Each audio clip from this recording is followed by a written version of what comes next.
Howdy Meeps, and welcome to the Meeple Syrup Show.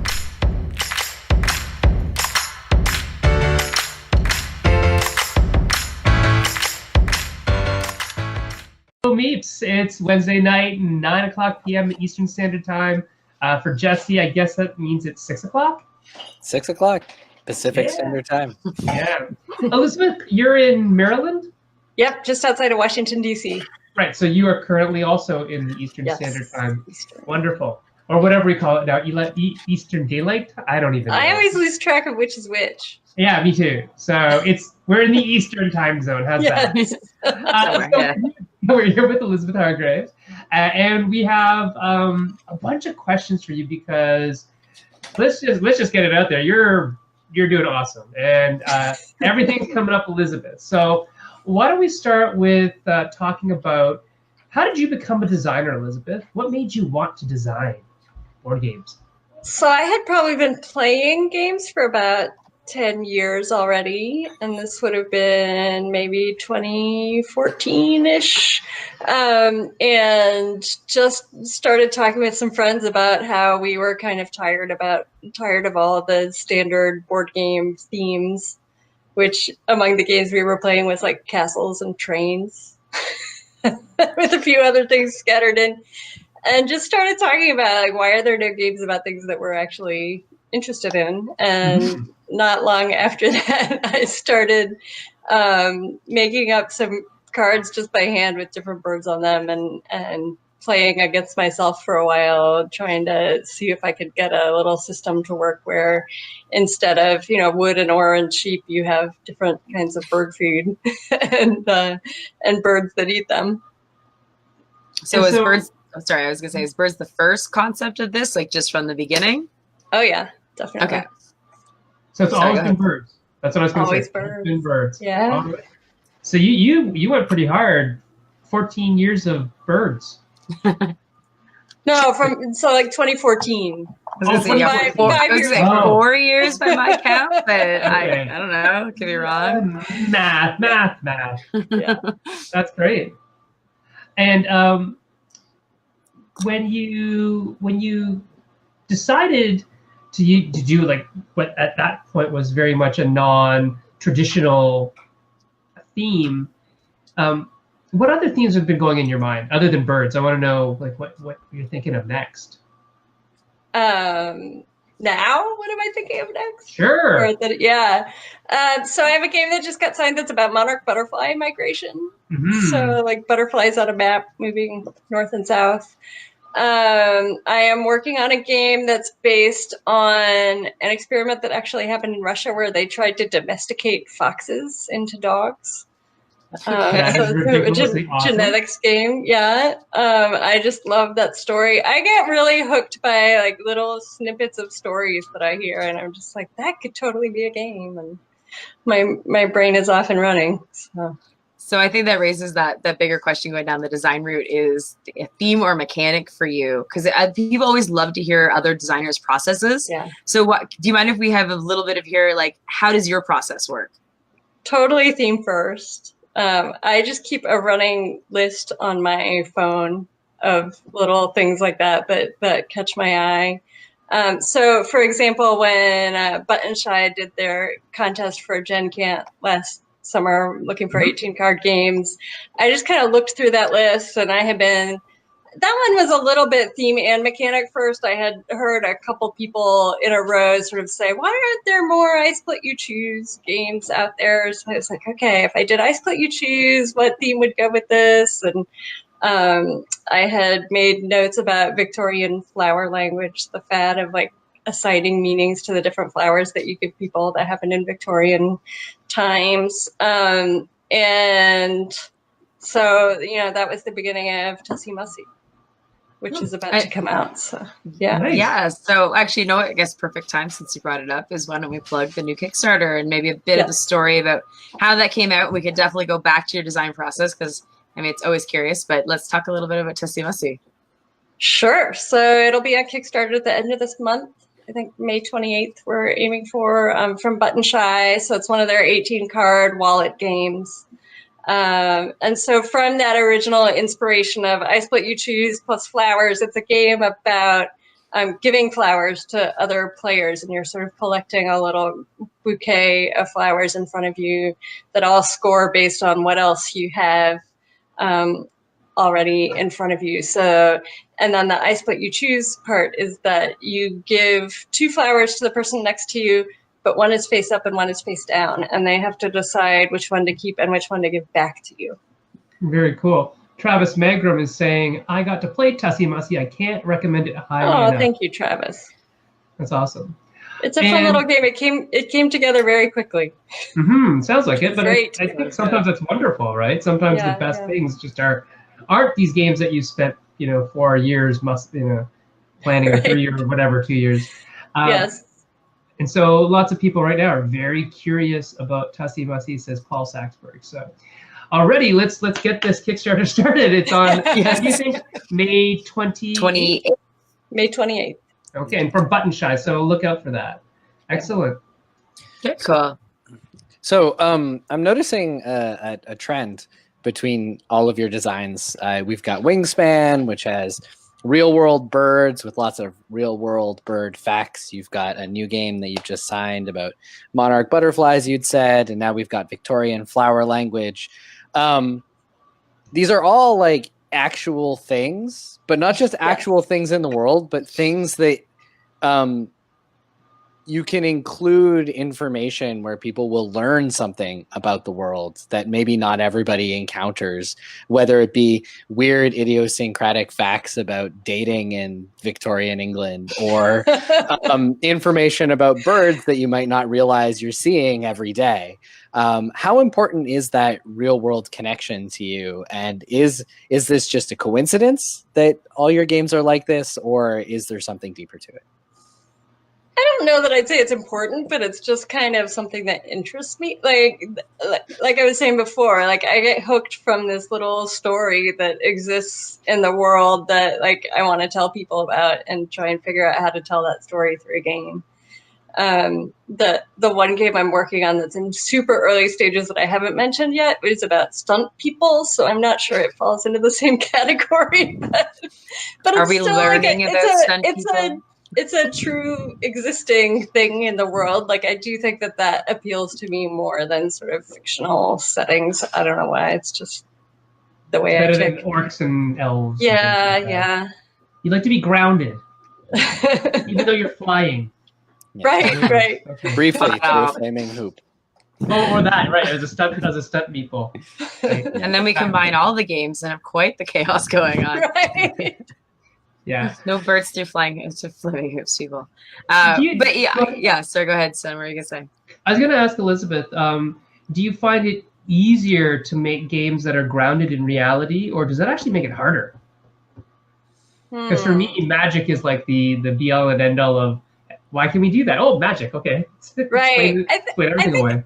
I think it cuts both ways. Like there are definitely instances where real life things inspired powers in Wingspan, and I really enjoyed that process of like trying to translate actual bird behavior into powers in the game. But at the same time, it created a lot of restrictions on me where like if I wanted a card that had a certain mix of food and nest type and wingspan size, et cetera, like I couldn't just make up some bird. I had to go find the bird that had those characteristics.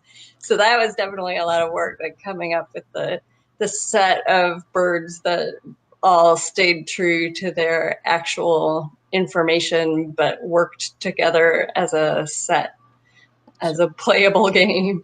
Mm-hmm. I have a quick follow-up on that super small question. What bird power in Wingspan are you most proud of? Oh, that's a good question.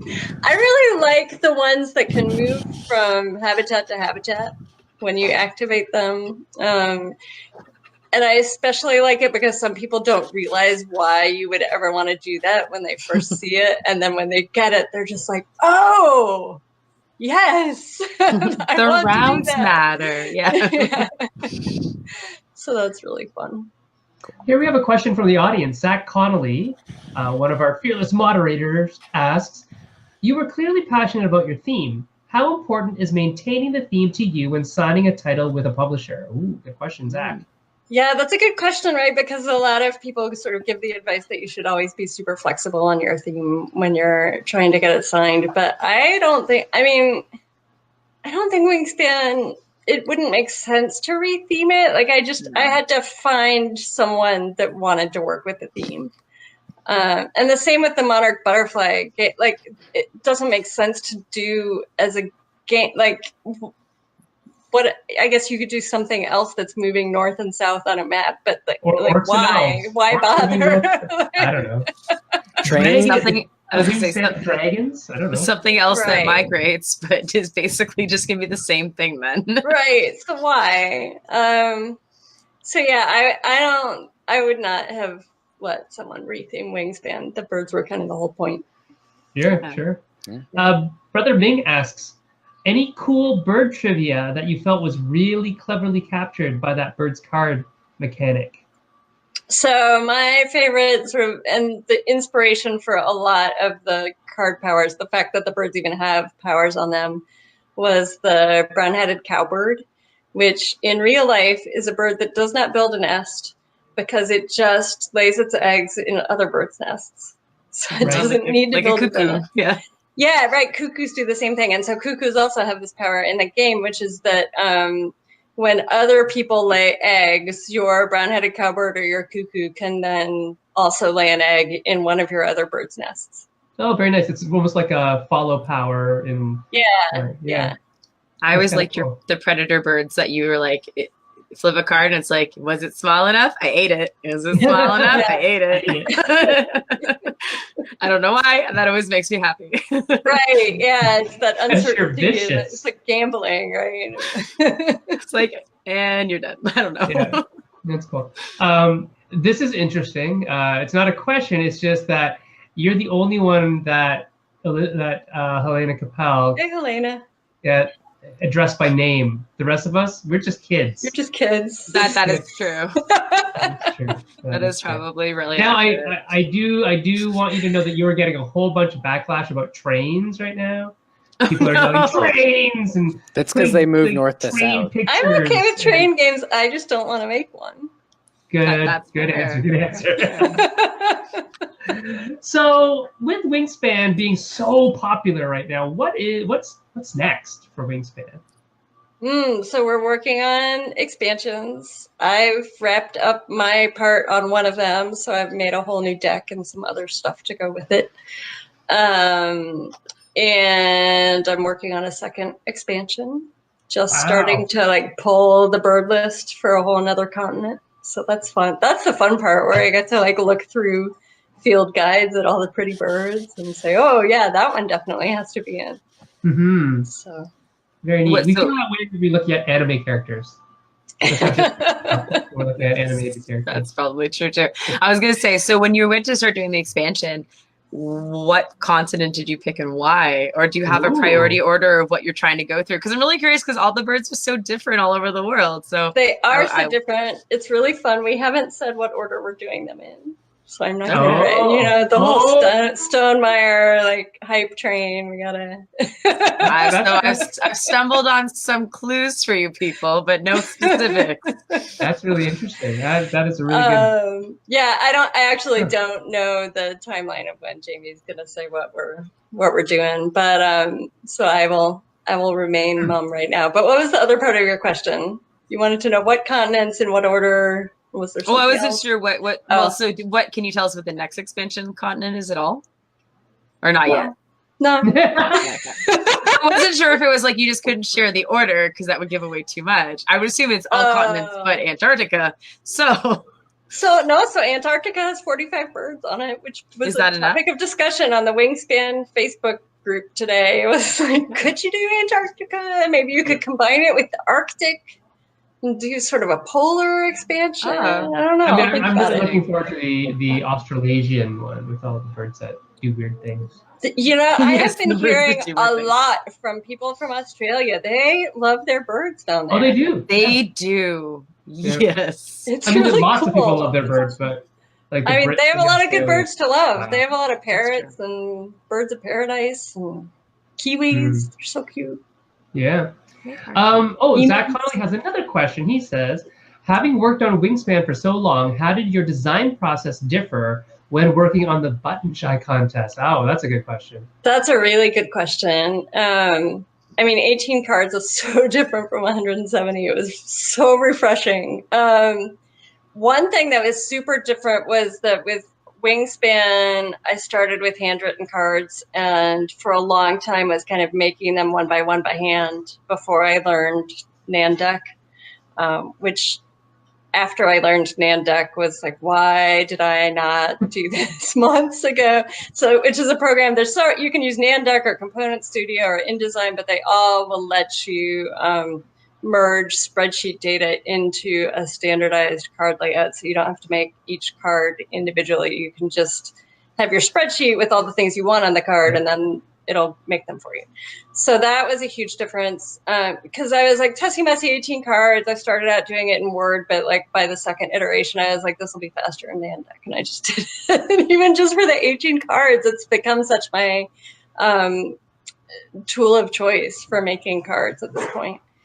So that was one big thing. And I think I just had a much better intuitive sense of how things would work together and the kinds of player interactions that I wanted, and sort of avoiding negative player interactions and just having it be sort of about giving other people things, that kind of thing. So I'd say those are the two biggest things.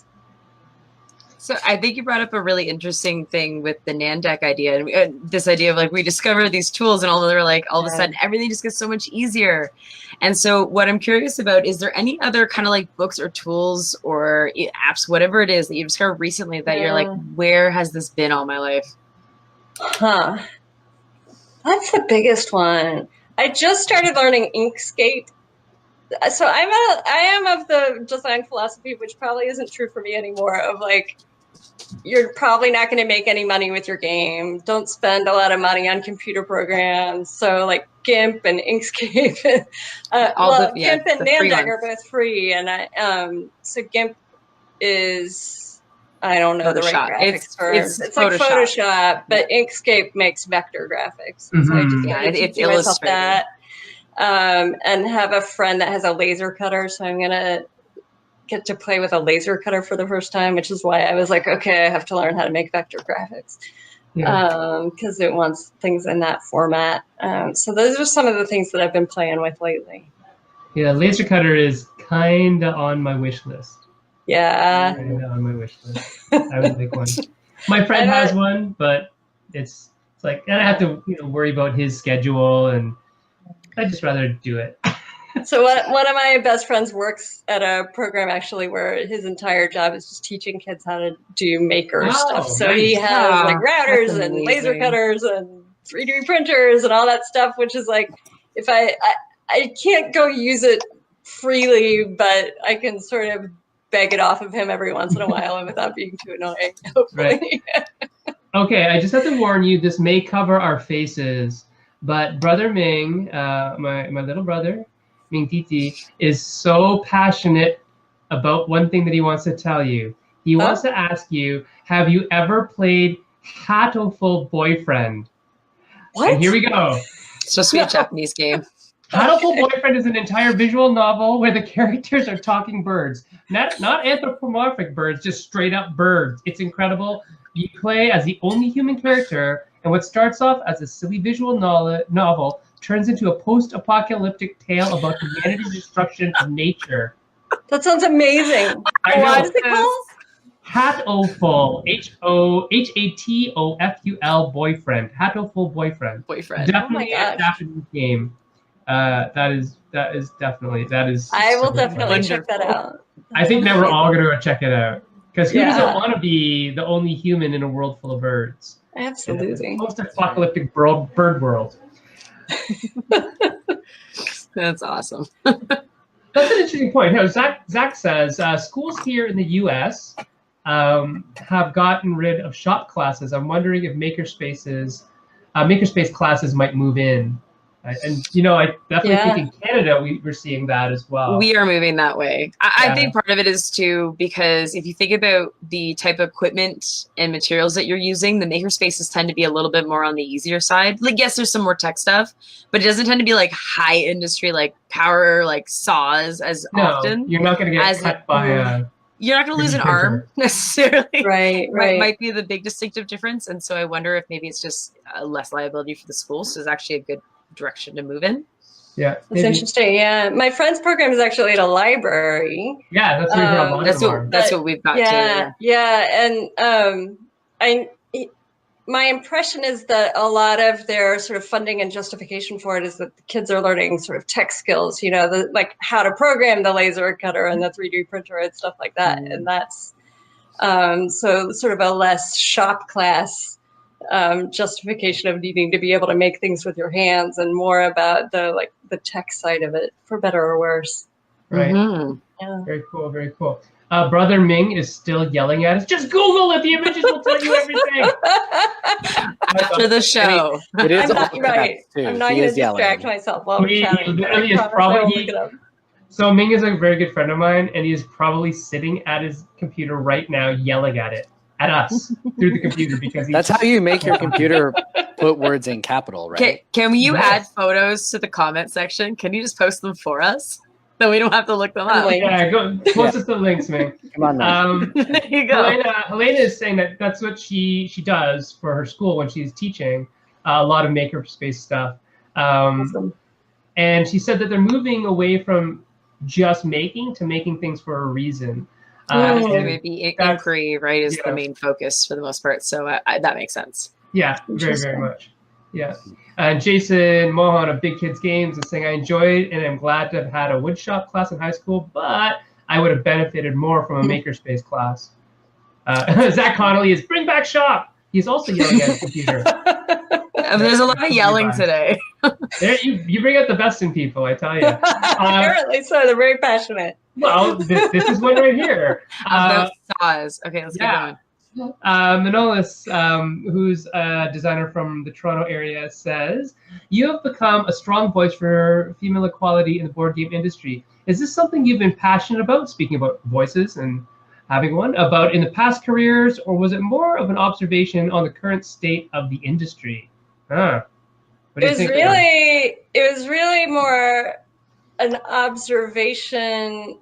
So I got out of graduate school in 1996 and started working, and at that point was maybe slightly under parity in my field in health policy, and belonged to a women in health policy group, and over time into the 2000s, things got better and better, and felt pretty close to parity in my workplaces most of the time. And then I got into board game design, and I was like, what year is this? What is this? It's 2019. It's just bizarre to me. Yeah. It's so skewed. It's a bit to get used to at first. Thankfully, it's getting better, but it was a bit to get used to at first. Yeah. I will fully admit to. Sorry. This right here is a strange picture of game design. Yeah. Yes, that's fair. Awesome. We're always in the unique boat. That is perfectly fair. Here's some more questions for you. Naomi Pertien Magola asks, I would love to know more about how you knew the game was ready and how you got connected with your publishers. How'd you know Wingspan was ready? That's a really good question. I just kind of felt like I got to the point where I was playtesting and people were liking it, and I didn't have ideas about how it could be better. And then sort of the deadline of Gen Con, so I decided to go pitch at Gen Con 2016 because it felt like it was kind of at that point. And so what I did was I just kind of looked through the list for the vendor hall and the organizations that were running events at Gen Con to try and get a list of the publishers that were going to be there, and then looked through a lot of their catalogs and tried to figure out who does games where a bird themed game would not be just a total misfit. So like any company that was doing all like fantasy and or science fiction and nothing else like was instantly out, You're out. right? Like they're just not interested. Which, and that's fine. Like that's fine that they specialize, but they didn't want my game, right? I didn't want to waste either of our time trying to talk to them. So I ended up setting up meetings with Stonemaier and with 2 other publishers that all sort of had some uniquely themed games in their lineup. With Stonemaier, it was really viticulture that I was like, oh, maybe, that's kind of a realistic theme and kind of outside the mainstream. Maybe there's something there. So yeah, that's awesome. It worked. Well, it's awesome. And so can I ask, because I think people are always curious about these things, was it something they took right away? Was it something that went through evaluation? Yeah, so they gave me feedback right away on the spot. It was Jamie and Alan Stone. Gave me feedback right away on the spot. These are some things that are, because we got to play most of a game within the time that I met with I forget exactly. It's a few years ago now. But enough that they could like give me specific, like this is what we would want to see changed based on what we've seen. And then they emailed me after Gen Con and said, how would you approach that feedback that we gave you? So I had taken really good notes and I kind of went through them point by point and said, these are the ideas I had. And they said, great, go do those things and then send us a copy. And so it was after I sent them that next iteration that they actually sent me a contract. Nice. And what was the biggest thing that changed between, if anything, the version that they actually sent you the contract for and the final version that people can pick up in stores? I'd say from that first version all the way through the final publication version even was like ramping up the engine building aspect of it more and more. So added some things in, even in that first iteration, and then just kept like doubling down on that aspect of the game. Interesting. Yeah, how much did it build out? Like, where was this game originally time-wise to where it ended up? It was definitely shorter and simpler, the version that I pitched to them. Yeah, but Stonemaier wants like the big bucks event game for their line. That makes sense. It's fun to take it there. Yeah, and so Daniel Zayas asks, question for Elizabeth. Oh, 1 second. Is this going to show? We can't. If we can't show it, I can't show it. Oh, interesting. Maybe it is showing it. I just can't see it. I don't see anything. Okay, well, you can still ask me. Just ask. No, I is it a picture question? Like, what is this? No, but we want to use the technology to its fullest. Yeah, we are trying to figure that out. We want to be all fancy if we can help it. Great. Something's all stopping in my thing. You guys keep talking. I'll get to the bottom of this. So, we'll get. So since we're momentarily talking about the nitty gritty of Wingspan, one of the things that and this is kind of related to tools before, maybe we'll see, that I'm really curious about is how you handled all of the dependent variables in that game. Like, what do you want to know? I mean, to me, as someone who tends to like to make games that are big but streamlined, I like look at a Wingspan card and all I see is playtesting nightmares. Yeah. Yeah. So what did you just have? Did you just live through those nightmares, or did you have a process or a system or software or a genie that helped you sort of keep a handle on all of these moving parts and make sure things were getting used enough? Like, what were the big questions you asked about these things, and how did you just like keep that bee's nest contained? Yeah. Or did you? I mean, I'm not sure I did entirely. Everything's in Excel. So all of those little data points are just different columns in the Excel spreadsheet. The scoring is all generated off of a formula that's based on all the other stuff. Especially the power, but also like what food it eats and how many eggs it can lay and that kind of thing. And so, like, a lot of the playtesting was around the powers, right? Like, the other stuff is real information about the birds. And I tried to, like, there are birds an equal number of birds in each habitat and an equal number of birds with each nest type. So that was a matter of like just working with the list of birds and their true facts about them, which is that's not like playtesting based, right? But that like locks in a bunch of the information that's on the cards. It just is what it is. And so it was really like I could play with the number of food that it needed to eat, and I could play with the powers on the cards. So those were really the two moving variables.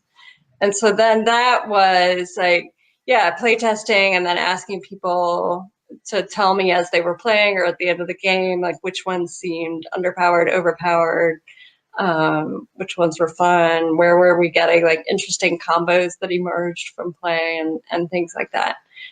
So that was just play testing the heck out of it for sure.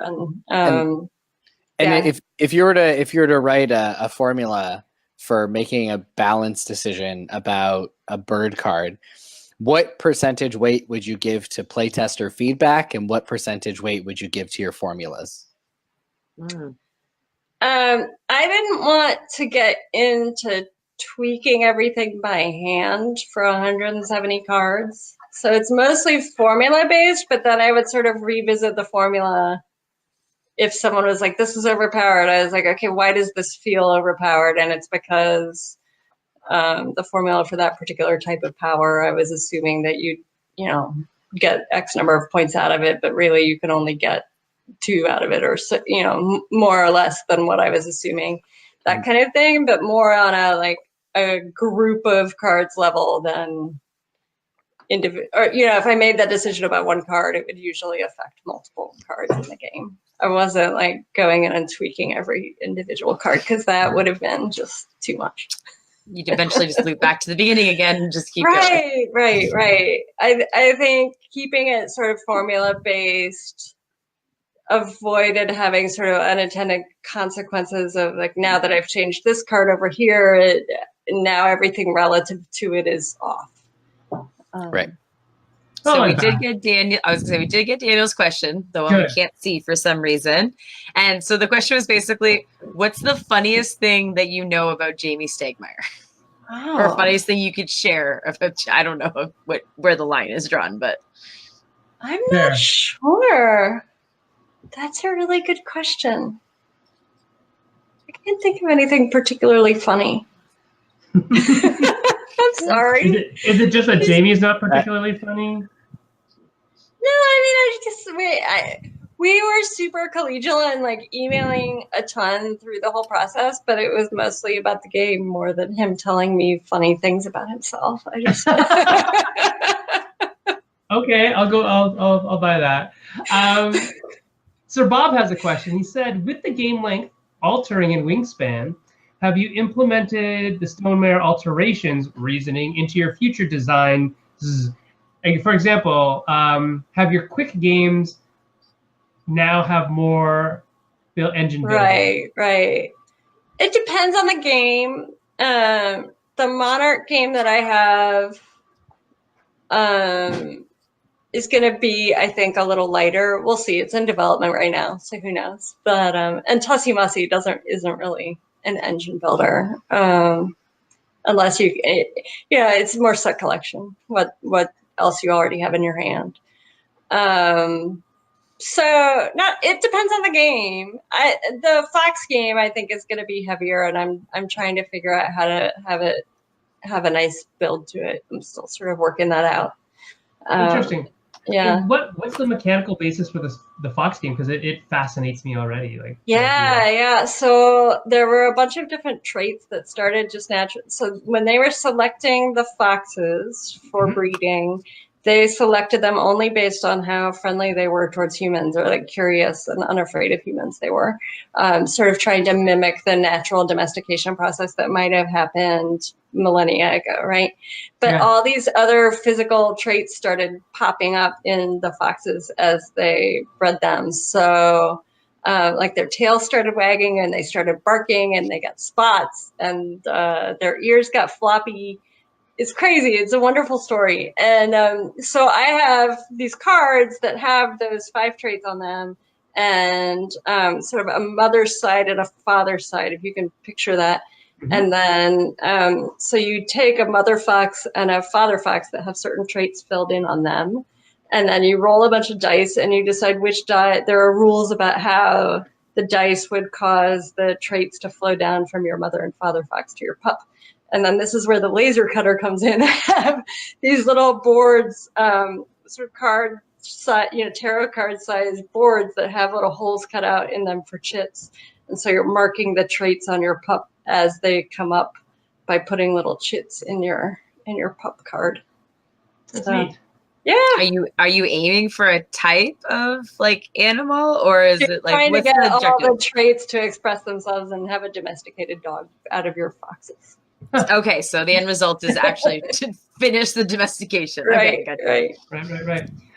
Jesse, I'm going to drop you from the feed for a second, kick you back into the green room, and I'm going to pull up a picture of Hatoful Boyfriend. The reason why I'm kicking you out is this is worth it. Because we can only have one thing in here with funky colored hair. I mean, it's true. That's the rule. Otherwise, you would have to fight. I would threaten the birds. Yeah. Yes, and they would threaten you. One second. Let's see if I can get you out of here. Boom, drop it. What? And then we're going to bring this in. There it is. Whoa!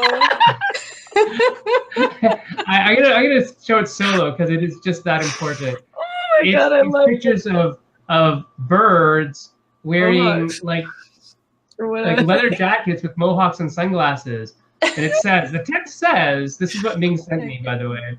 They're angry now. My hunter-gatherer instincts can feel a fight coming. And this is why I had to kick Jesse out, because Jesse would get his butt kicked by 3 gangbanger pigeons. Okay, Jesse, we're going to send them out so that Jesse can back in.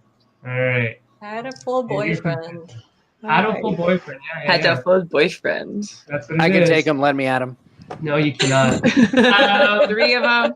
3 of them. Here's some more for you. 3, 1 maybe, Jess. 3 is a little too much. Your hair alone could take all 3 on. Let's keep going. That's kind of true. Your hair is kind of epic. Andrew Wolf, who works with Mondo, says, coming from the IP world, I'd like to know what your dream IP to work on would be. Or is that even something you consider? Yeah, it's like I'm not a big IP person. That is trying to think of, right? Like, I mean, think about all the themes that I mentioned. It's more like real life stuff. So if he could get you like National Geographic or Mutual of Omaha. Right, something like that. Yeah, Mutual of Omaha, Wild Kingdom. That would be exactly. Awesome. There you go. Thank you, son. Zach Conley has another question. I totally grew up watching that show. Yeah, so did I. Zach says, with the Tussie Mussie campaign coming up, what would you say is the fun twist you put on the I Split You Choose genre? Ooh. Nice. So the trick was to do it with 18 cards, right? So in a lot of I Split You Choose, you have a bunch of stuff and you're like deciding how many things to put in each pile. And with Tussie Mussie, there's just not enough items to do that with. So instead it's 1 face up and 1 face down. And you're choosing whether to take the known card or the unknown card. And it's very funny that we've all just accepted that this is the name of the game. Why is it called Tussie Mussie? We don't even ask.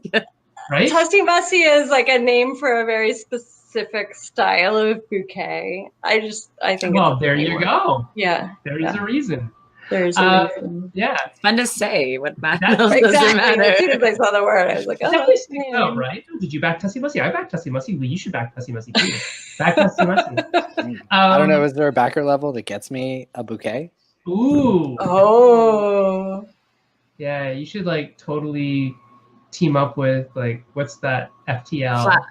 Or I could say, or some people are weird with cut flowers. You'd be like, send everybody seeds. Seeds would be awesome. There you go. Yeah, locally, ecologically appropriate seed packets. I'm into that. Each person's personally selected, yes, of course. Yes. For your location. Well, so Just Jesse for and your I have been wanting to make a game out of seed paper for the longest time, but it won't ever happen on a wide scale because seeds from different invasive species, or seeds from different species could be considered invasives in different parts of the world. Right. Yeah. Yep. The seed paper is very cool. Yeah, it is. It's awesome. Sir Bob asks, how long did the bird art take to make? Well, those birds with the mohawks, not long at all. But the ones in Wingspan? I think I don't want to misspeak. I want to say it took them about 6 months, and it was 2 people working on it. Wow. Well, there's a lot of birds. It's 170 birds. Yeah. And there are interviews with Natalia and Anna where they talk more about it, but I want to say their average time for each individual illustration was something like 8 hours. It was a lot of work. Per card. Wow. Yeah. Yeah. Yeah, much much quicker than any of us would have ever drawn those. So Yeah, right. Right. That's what, and they look wonderful. They're beautiful. Manolis asks, has it been difficult to deal with the overnight celebrity and having Wingspan mentioned in several world news outlets? Oh, it's mostly fun. I wouldn't call it difficult. I mean, it takes up time, right? That a lot of people are emailing me to do stuff and but like, I'll take it. That's fine. It's awesome. I wanted to ask you about your regular day job, and how does that relate to design, if at all? Because you're right now in health policy, correct? Yes. Yeah. And are you like a lobbyist, or do you work for something like that? So I'm a freelance consultant. I started out working for the U.S. Department of Health and Human Services, and then switched over to the Senate for a little while, for about 3 years, and then became a consultant, but on the research side. So I have done a bunch of work for like the Department of Health and Human Services again, or one of my did a lot for the Kaiser Family Foundation. One of my main client now is a group called the Medicare Payment Advisory Commission, which is like this independent legislative branch agency that's supposed to give advice to Congress about Medicare policy. So I do mostly Medicare, which is the U.S. program for the elderly and the disabled, providing insurance for them. And I mostly now am doing sort of qualitative research, so things like interviewing people about different sectors of healthcare and like how the things that they're doing and like in trying to address something in private industry could be applied to Medicare, for example. Or this summer, next week actually, I'm about to go do a bunch of focus groups with Medicare beneficiaries and with physicians around a bunch of topics that my client wants to ask them. So those sorts of things. But I also have a history of doing a lot of really database stuff. So a lot of spreadsheet work, which definitely translated over into my comfort having a giant spreadsheet for Wingspan. And then I would say that the way the focus group stuff translates over is into playtesting and just sort of having experience working with leading groups of people and getting them to talk about things and trying to really hear what they are saying, even if they're not articulating it well, and trying to sort of get to the root of whatever it is that they're trying to express. It's like playtesting. Exactly. So that was definitely a translatable skill. And have you ever wanted to make a game about the world you actually work in? Oh, no. Oh, no. No. I made board games to get away from that world. Elves and orcs are too much of a fantasy, but I don't want too much reality, so you're kind of right in the middle. In your happy zone. I see. Yeah, it's not fun. I mean, yeah, there's a lot of messed up stuff in the healthcare world. I mean, maybe I could imagine doing something that sort of pointed out some of the messed up things. Okay, like as a message. Now I'm gonna like wake up in the middle of the night with ideas about this. Thanks. Crazy medicine idea. Game. Daniel, who says, games are escapism. They're not always escapism. Yeah, not always. I would say that trend is definitely changing right now. Like, I think we went from escapism to now it's about living through like whole specific experiences. A lot of things. Yeah, but wanting to experience something that you haven't experienced or like someone else's life, right? And escapism. Like the healthcare system, I guess if it went into some angles that most people don't think about, might be interesting, but like everyone is touched by it at some point and has at least some vague understanding of why it's not great in the United States if you live here in the United States, and it just doesn't seem fun. It's like something that everyone's at least mildly upset about. You can justify them being upset through the game. Yeah, exactly. Exactly. Excellent. So Daniel, Excellent. I was gonna say Daniel's got a fun one because I have an answer for this, but I'm curious what your guys is as well. So let's go for it. Yeah, he was asking, you just made an edible card game. I think this is based on you guys talking about seed paper. So you just made an edible card game. What does it taste like? Does it? I guess I totally have an answer for this, but I don't know if anyone else wants to go. I think I mean, it's a question first. for all of us. We've I'll never go not first. answered a question. So. Okay, I seriously want to make a board game about bubblegum, but bubblegum is actually a diminishing resource that you eat as the game goes on. So it doesn't replenish. You eat the bubblegum. That is my answer. There's a fun one-shot RPG that is the core mechanic. Oh yeah, That's so yes. fun. All out of bubblegum. Yeah, all of bubblegum. I do know that one. So yeah, at Unpub, Tony Miller had a game based on the movie They Live, which apparently that's like a famous. I've never seen the movie, but You've never came seen here it. to It's very culty. right? It's very culty, but it's Right. good. But it's very culty. Right. But I came here to kick ass and chew bubblegum, and I'm all out of bubblegum. You're all out of bubblegum. Okay, you're right. That's the famous. Yeah. It is literally how the RPG works.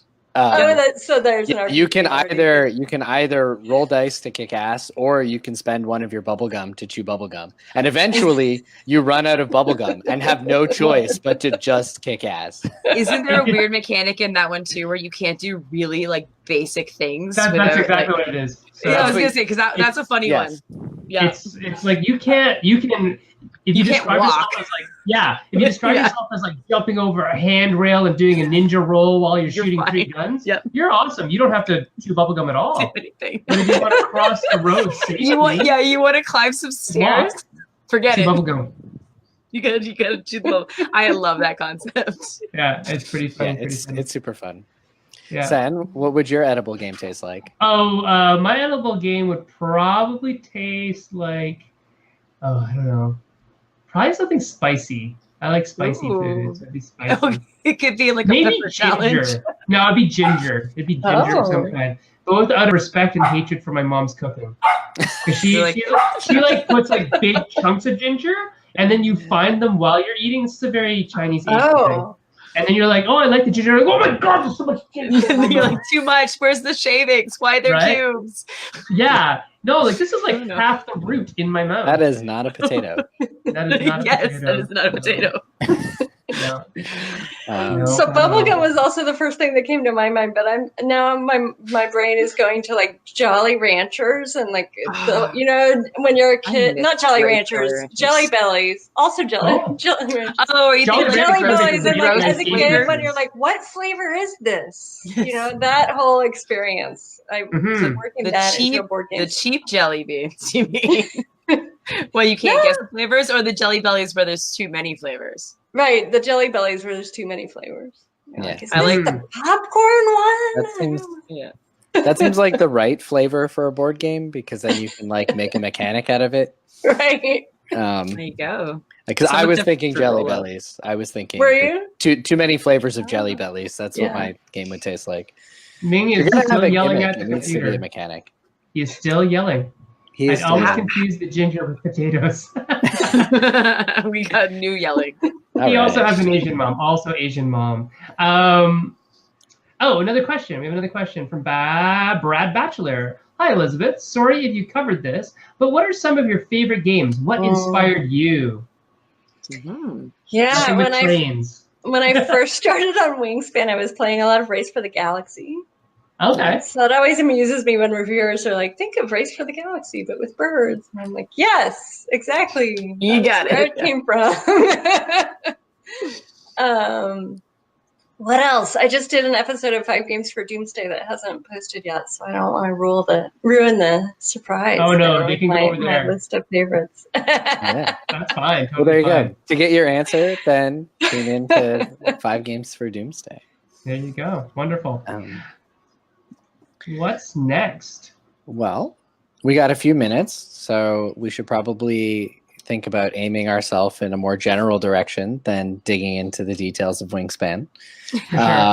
We've already done that. Yes. Is that a bunny rabbit? Yeah, I'm so sorry. He, it's adorable. Of course, only comes out when the show's on because he's nocturnal. All right. Yeah. So amongst our wonderful list of questions that Erica prepared, thank you, Erica. No. One that I'm actually very interested to hear your feedback on, because you're relatively new to the design scene, at least in this small circle of people on this stream. What is the advice that you think starting designers should listen to? And what advice that is often given do you think they should ignore?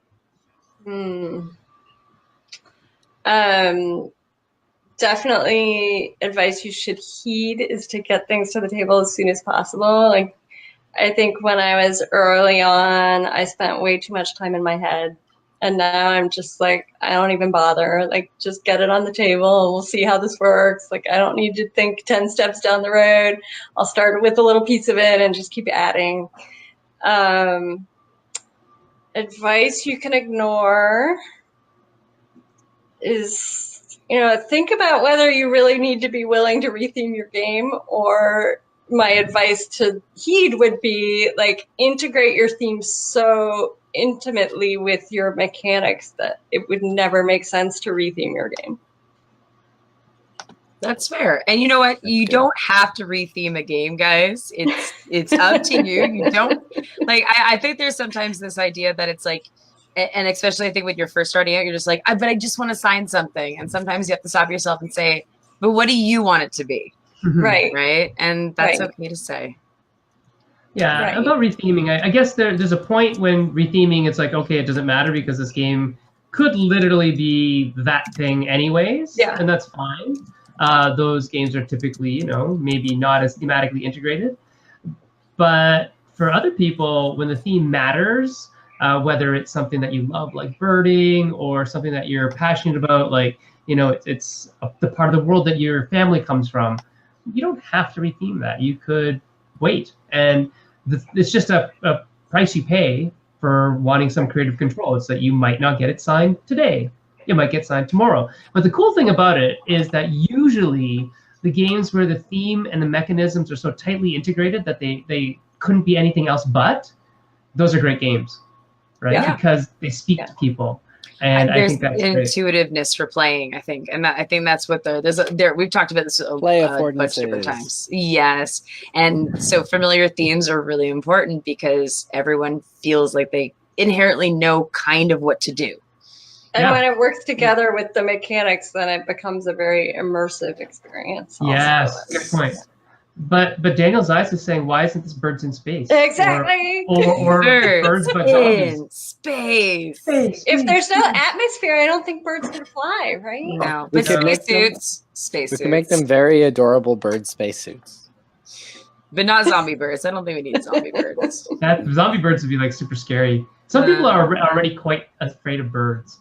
Yeah, because birds. Yeah, that was something that, I guess that I kind of knew in the back of my head, but I'm always surprised when people are like, yeah, I can't play that game. I'm afraid of birds. You know what I've noticed when people are afraid of animals? It's animals that they can't predict the behavior of. Yes. So if they have no idea how that animal's going to react, they are petrified of that animal. I think that's in general. That's probably fair. It's fear of the unknown, right? Yeah. So, Hey, Elizabeth, if people want to reach out to you, where can they do that? I am pretty active on Twitter, so that's a good place to find me. If you are on Twitter, I'm at Eliz Hargrave, so ELIZ Hargrave. The Facebook page for Wingspan is super active, and I chime in there a lot and check in on what people are posting. Super fun combination of like game stuff plus just random bird pictures.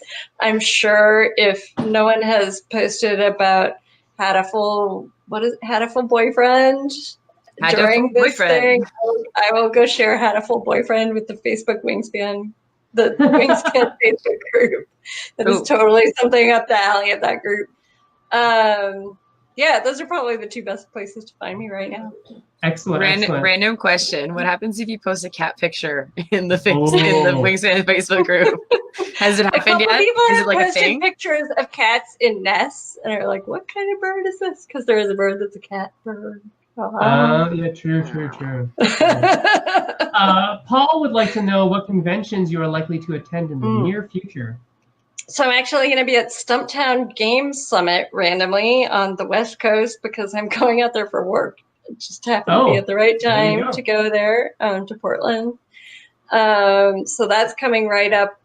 I forget the exact date, the 16th or something, 18th, somewhere, whatever that Saturday is, around then in May.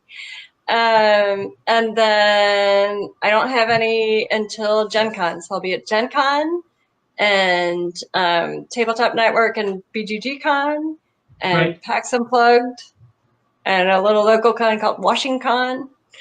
Yeah, so there you go. Perfect. That's my plan. It's all backloaded into August and later. That's okay, I think. I think most of ours is as well. So I don't know if you knew, but we have a Patreon now. So let's talk about it because we've got about 4 minutes left. It's brand new. It's brand spanking new. So we started this Patreon 2 days ago. And thank you so much to all the people who've already signed on for the Patreon at whatever level you signed on. That's wonderful. Jesse and Erica and I just want to bring the show up to kind of the next level. And to do that, we need a little bit of support in terms of money to buy the software and the licensing to make even cooler things and even better things. Jesse's been wanting to do a video essay series for the longest time. And for that, we're going to need an actual camera that's not my phone. That might be beneficial. And then we have some software costs that we pay on a monthly basis for things like BeLive and a lot of the other graphic software that we use on a regular basis. So if you have a chance, go check it out, www.patreon.com/meeplesyrup, and you will find various tier levels at which you can get cool things like access to live streams that are just for patrons. You can get buttons, you can get patches, you can get your sell sheet reviewed by us. You can get things like that done. So at the higher pledge levels, which are, they're high for a reason. But, if you can spare anything, that would be wonderful. We can bring you even better things than we've brought you in the past. So even just today, Eric and I are talking about what our next infographic is going to be. And I think it's going to be on creativity, right? Yeah, a lot of people ask, like, a big question is also like, how do you generate ideas? How do you go down that process? So we want to do an infographic that kind of outlines different ways you can go through brainstorming in order to kickstart yourself onto like a path. Excellent. So for us, what is next? I think next week, Eric and I were talking. I don't know if Jesse was here. Were you here, Jesse? Stealing. I was in traffic. Yeah. Well, we talked about what we're doing next week. And next week on our schedule, let's take a look, is our design game. So I'm going to skip 1 week ahead just to tell you that it's most likely going to be Matthew Dunstan, who is the co-designer of Elysium and also is doing the adventure game series for Cosmos, which is kind of like not exactly like their escape room games, a little bit more like a choose your own adventure, point-and-click adventure style game.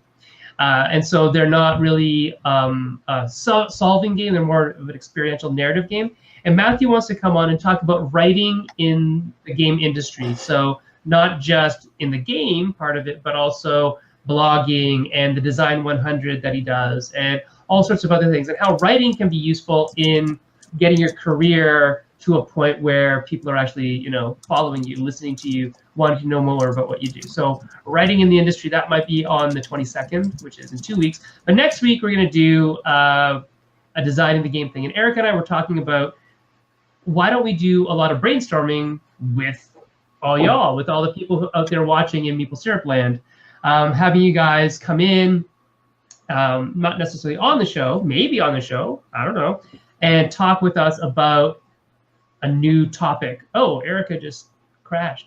There she is. She's coming back. Don't worry. I don't know what happened.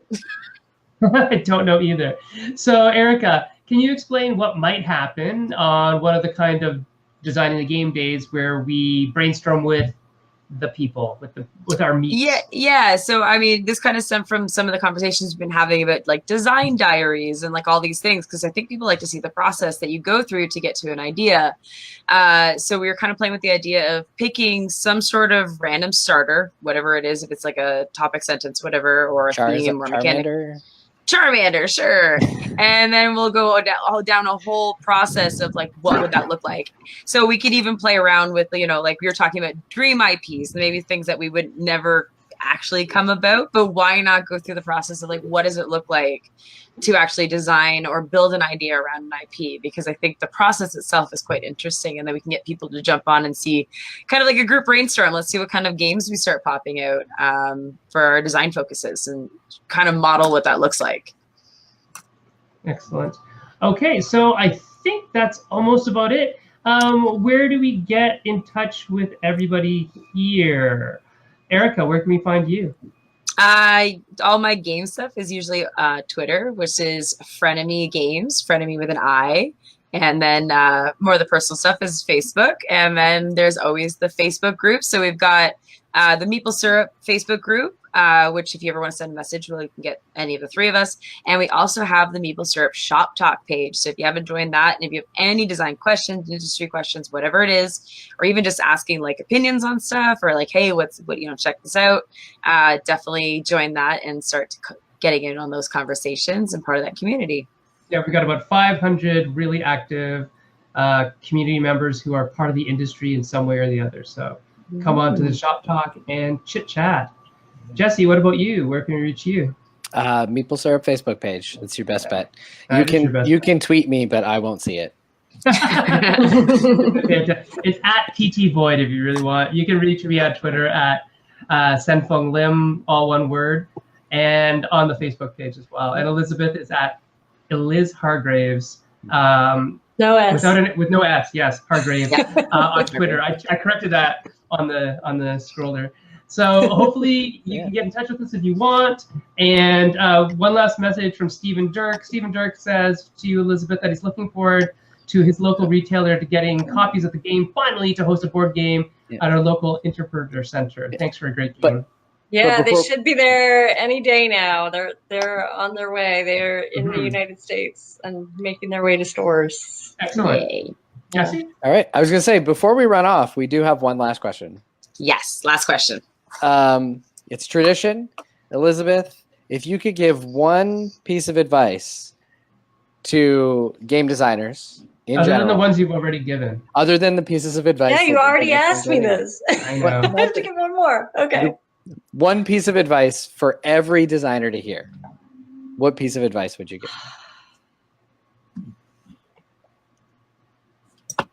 Think harder about how to integrate your theme and your mechanics. Like double down on the theme and really integrate it into your game and make it something that people will care about above and beyond the fact that it's a game. And I think that is part of why Wingspan has been so successful. Excellent.